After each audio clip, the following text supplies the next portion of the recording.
When you come to a crossroad and run into the winner and the quitter in you, listen to the winner. The quitter will never take you down the road you want to travel. I believe we all have a winner in us.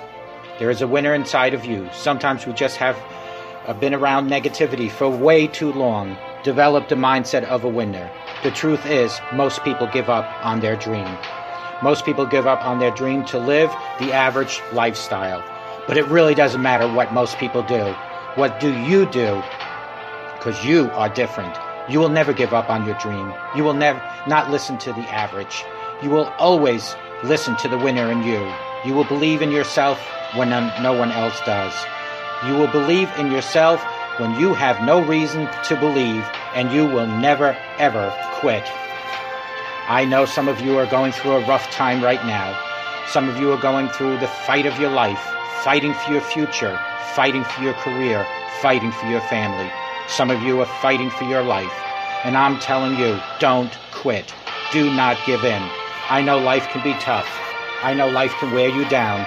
But if you just stick it out, even if you don't get the result you will find, the character you show will be your reward. The fighting spirit you develop will be the reward, and it will serve you well for the rest of your life. Fight for what you want now, or fight against what you don't want later. You choose. Don't you dare quit. Don't you dare settle. Don't you dare get back down. Not today or any other day. When the tough moments come, never forget you are in that moment writing your own legacy.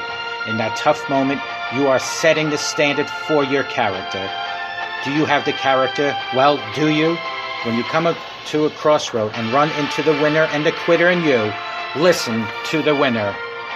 When you make a commitment to yourself, you make sure you see it through. Never, ever quit.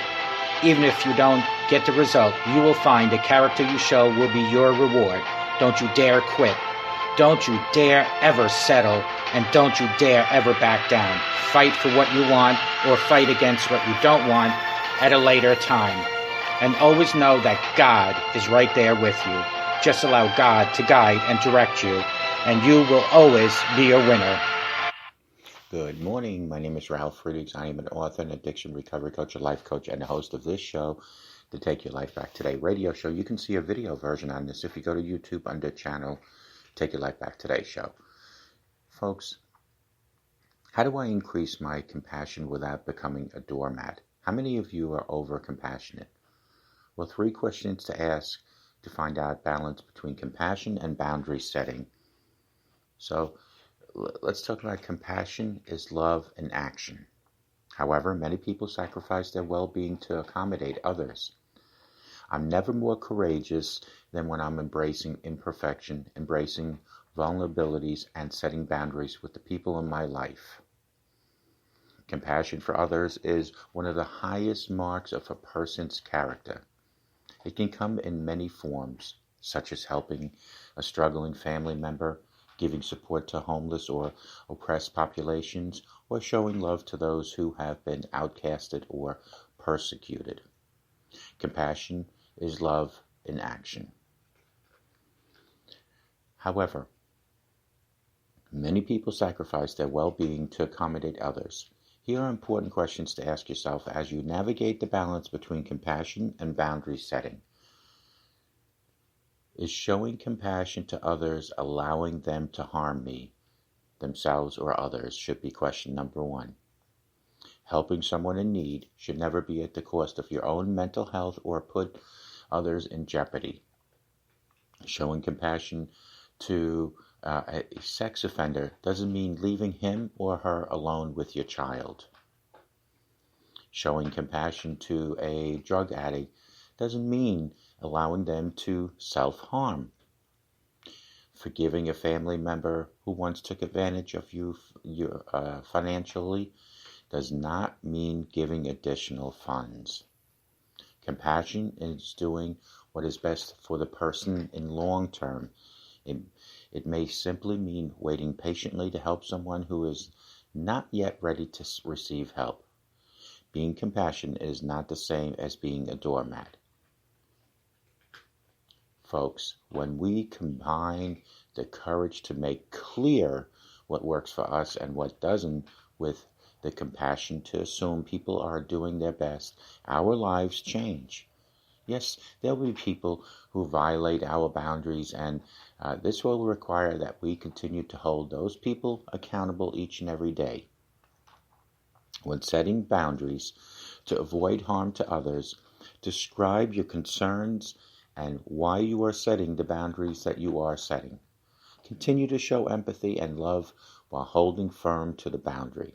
If the relationship is toxic, the compassionate thing to do for you and your family may be to end that relationship. Here's question number 2. Is the world's grief overwhelming me and causing me to turn away from it? Striving for compassion may lead to compassionate fatigue. Often described as empathy fatigue, you may feel so much sorrow for those in need that you actively choose to ignore the suffering of other people around you. Turning out others' miseries may be necessary first step to preserve your well-being. However, it may also reduce compassionate actions. Those who practice compassion meditation show greater levels of altruism. You never need to feel guilty for living a happy life while others suffer. Many who have experienced tragic loss ask those that those who have not known loss practice gratitude. Reflecting on your blessings can increase both of your joy and your kindness towards others. To protect against compassion fatigue, focus on shifting your empathy from emotional to cognitive. That is, try to understand the perspective of those who are suffering without feeling the emotional or the emotions they feel. There will always be someone suffering, and consistently trying to feel what they feel will lead to burnout. Friends, take time each day to engage in compassion meditation, also known as loving kindness meditation. Rather than focusing on the emotions of others, try to contemplate feelings of compassion. This meditation is comprised of 6 components: feeling compassion for someone you love, contemplating a time that person was suffering and wishing them joy, concentrating on compassion towards yourself, feeling compassion for someone you neither like nor dislike, focusing your compassion toward an enemy, and expanding your compassion to all beings. People who use this meditation show greater altruism, a strong marker of compassion. They also show greater activization in brain regions known to be involved in understanding and suffering. And the last question you want to ask yourself is a lack of self-compassion affecting how I see other people? A barrier to showing compassion towards others is lacking self-compassion. Do you forgive yourself for past mistakes? Do you allow yourself time to grow, to improve? Do you view asking for help as a sign of weakness? Do you struggle with perfectionism and impossible standings? Whatever judgment you hold against yourself will seep into your relationships with others. Folks, until we can receive with an open heart, we're never really giving with an open heart.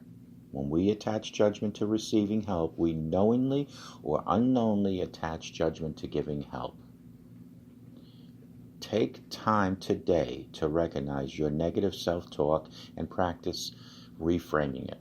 Talk to yourselves as you would a loving friend. Exercise self-acceptance and self-forgiveness while recognizing that your flaws do not diminish your worthiness for well-being. This will give perspective as you strive to help others without thought of whether they deserve happiness. Compassion transforms empathy into action. It relieves suffering and fosters connection. You can do your part to create a better world as you compassionately create boundaries and strive to expand your altruism. Call me at 844-405-HELP because together we can help each other take our lives back. Be good to yourselves and always be good to each other.